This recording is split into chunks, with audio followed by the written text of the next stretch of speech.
Life is unpredictable. One moment everything is fine, and the next one your phone dies, your car breaks down, or your job disappears. That's exactly why, if you're serious about taking control of your financial situation, you need an emergency fund. Today I'm diving into one of the most underrated but most crucial topics of personal finance: the emergency fund. So what exactly is an emergency fund? It's a cash reserve set aside for those moments where life hits you with something unexpected.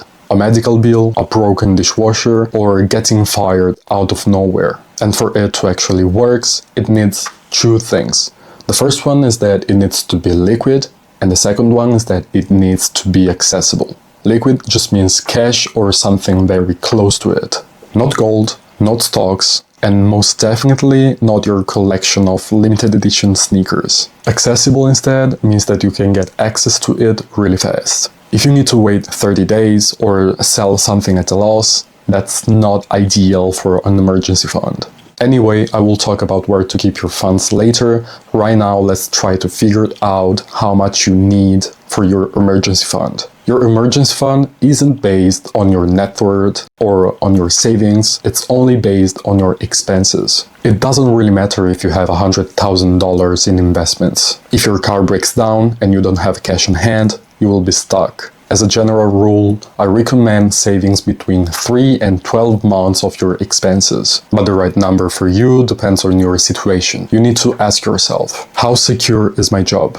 Is it permanent or contract-based? Do I get unemployment benefits, or how fast can I find another job if I get fired? If you are in a stable, high-demand job, maybe 3 months is enough. But if you are self-employed or have unpredictable income, you should go for 9 to 12 months. Of course, though, there is more to this than numbers. Let me give you an example.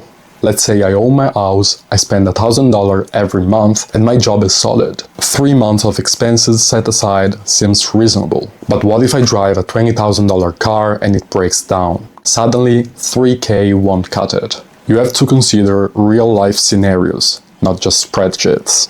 And don't ignore emotions. If $10,000 saved up helps you sleep at night, even if probably $5,000 would be enough, go for it. Peace of mind matters. Just don't go overboard. Balance is key. Also, think about cash flow.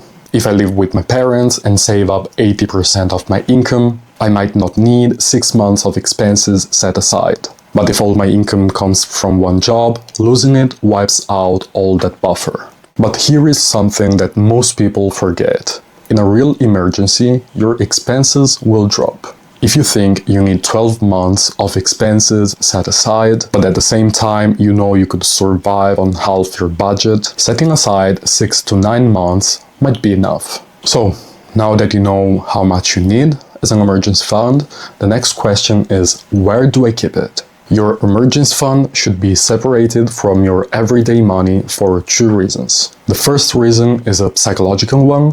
If it's too easy to access, you will end up using it for non-real emergencies. The other reason instead is a security one. If your main account ever gets frozen, you're not left empty-handed. So where should you park it? Remember that what matters is safety and liquidity. Returns are nice, but they are not the goal for your emergency fund. So today I would suggest a high-yield saving account.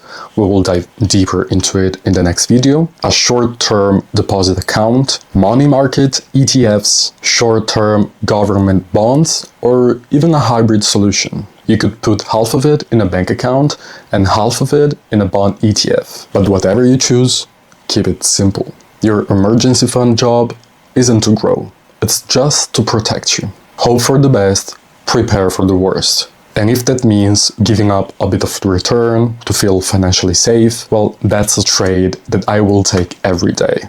So that's it for today. Go calculate how much you need for your emergency fund and let me know in the comments if you already have one, and in case, how much months you decided to set aside and why. If you found this helpful, hit like, subscribe, and share it with someone that might need this video. Thanks for watching, and I will see you guys in the next video. Bye.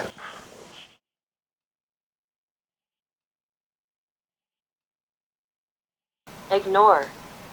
Ignore. Ignore.